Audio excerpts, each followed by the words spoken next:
Olá, pessoal. Sejam bem-vindos à disciplina de Métodos de Pesquisa e Produção do Conhecimento.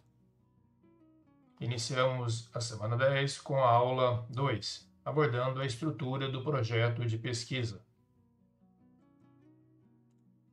Nas aulas anteriores, abordamos os elementos da definição do tema, da justificativa, da formulação do problema, dos métodos de busca e agora trataremos da construção de hipóteses.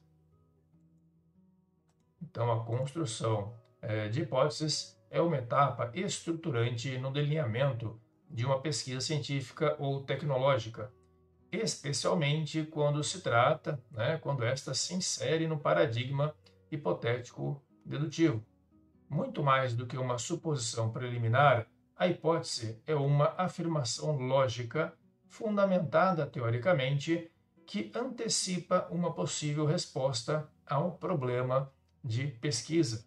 Sua formulação, então, não é aleatória, nem meramente especulativa, mas sim decorre de um processo reflexivo que integra a revisão da literatura, a problematização do objeto de estudo e o mapeamento das variáveis pertinentes.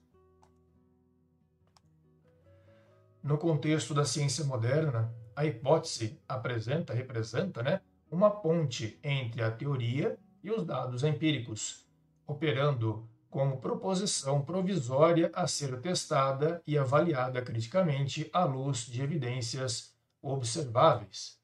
Assim, a hipótese ela deve emergir de um diálogo crítico com a literatura existente, integrando o conhecimento acumulado nas lacunas teóricas identificadas e a problematização da proposta. Em outras palavras, a formulação de hipóteses não se trata de uma adivinhação ou suposição arbitrária, mas de uma inferência lógica fundamentada em dados, teorias e evidências anteriores, guiando dessa forma as etapas subsequentes da pesquisa, do delineamento metodológico à análise dos resultados. A hipótese desempenha um papel de instrumento heurístico e operativo que orienta a construção do conhecimento sistemático e validável. Em termos epistemológicos, a hipótese pode ser definida como uma afirmação clara e lógica que propõe uma relação de causa, uma correlação ou associação entre dois ou mais fenômenos ou variáveis passíveis de ser submetida a testes empíricos. Então, a hipótese ela não apenas antecipa uma resposta ao problema de pesquisa, mas estabelece um modelo explicativo preliminar que o pesquisador buscará confirmar ou refutar com base em dados concretos.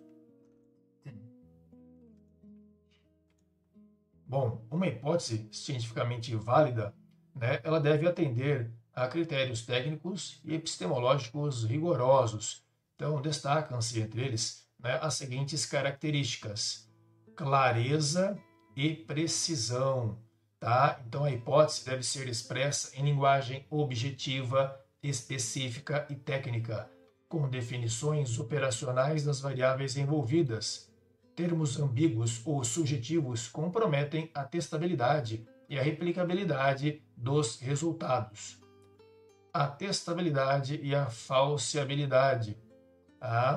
Então, uma hipótese deve ser passível de ser verificada empiricamente, ou seja, ela deve permitir a coleta de dados que possibilitem sua confirmação ou refutação.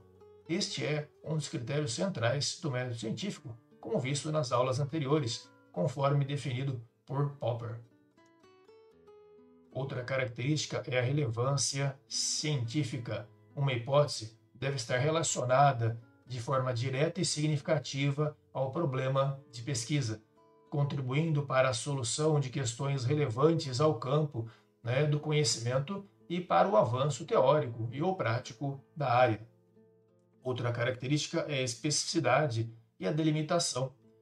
Hipóteses excessivamente amplas ou genéricas tendem a ser difíceis de testar. Uma boa hipótese delimita claramente as variáveis envolvidas, o contexto de aplicação e, se possível, o grupo populacional a que se refere. Outra característica é a fundamentação teórica ou empírica. Toda hipótese, então, deve ser derivada de uma base teórica consistente ou de observações empíricas preliminares. Isso evita que a proposição seja infundada ou irrelevante no contexto científico. E, por fim, a direcionalidade, quando aplicável. Algumas hipóteses especificam o sentido da relação entre as variáveis. Pode ser de forma direcional, por exemplo, a variável x aumenta, a variável y, enquanto outras apenas indicam a existência de uma relação entre as variáveis, nesse caso não direcionais. Existe uma relação entre a variável x e a variável y, por exemplo. A escolha ela depende do grau de conhecimento prévio sobre o fenômeno em estudo. A classificação das hipóteses pode variar conforme a abordagem metodológica e os objetivos da pesquisa. A literatura destaca os seguintes tipos, os tipos mais comuns. São eles a hipótese nula, que a gente vai chamar de H0, a hipótese alternativa, H1 ou HA, e hipóteses descritivas. Vamos abordar então a primeira hipótese, que é a hipótese nula. Então a hipótese nula, H0, ela propõe a ausência de relação ou ausência de diferença estatisticamente significativa entre as variáveis. Em geral, é a hipótese assumida até que evidências empíricas indiquem o contrário. Bom, a hipótese nula, aqui trago para vocês um exemplo da hipótese nula H0, não há diferença estatisticamente significativa entre o desempenho de equipes que utilizam e as que não utilizam ferramentas Lean. Ou não há diferença estatisticamente significativa no tempo de ciclo de produção entre empresas que utilizam e empresas que não utilizam o sistema MES, Manufacturing Execution System. Vamos tratar agora da hipótese alternativa, H1 ou HA. Essa hipótese alternativa, ela afirma a existência de uma relação ou diferença significativa entre variáveis. Pode ser do tipo direcional, em que especifica a direção da relação, positiva ou negativa, ou não direcional, que há uma relação, mas sem especificar um sentido. Trago para vocês então um exemplo da hipótese alternativa. Esse primeiro exemplo é de forma direcional, a implementação de um programa de Lean Manufacturing focado nas ferramentas 5S, Kanban, o VSM, mapeamento do fluxo de valor, reduzirá o tempo de ciclo de produção em pelo menos 15% em linhas de montagem automotiva. Então, esse é um exemplo de hipótese alternativa que busca se verificar, exemplo de forma direcional. Um exemplo não direcional, existe uma relação entre o nível de automação e o índice de produtividade na indústria alimentícia. Então, esses foram exemplos de hipóteses alternativas, hipóteses que se buscam testar. Bom, por fim, as hipóteses descritivas, elas aparecem em pesquisas que buscam caracterizar fenômenos, grupos ou contextos, embora não testem relações entre variáveis, ainda são úteis para levantamentos ou diagnóstico. Por exemplo, a maioria das startups industriais no Brasil está concentrada nos estados do Sudeste.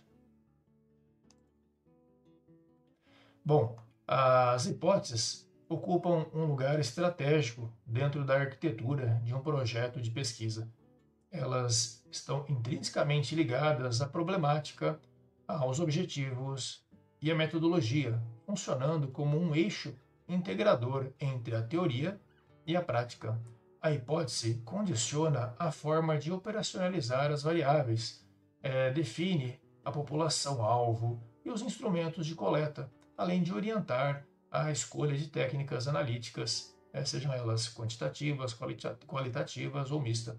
Em síntese, a hipótese é um elemento estruturante do raciocínio científico que confere coerência interna ao projeto, e estabelece as bases para a interpretação crítica dos resultados dos dados obtidos.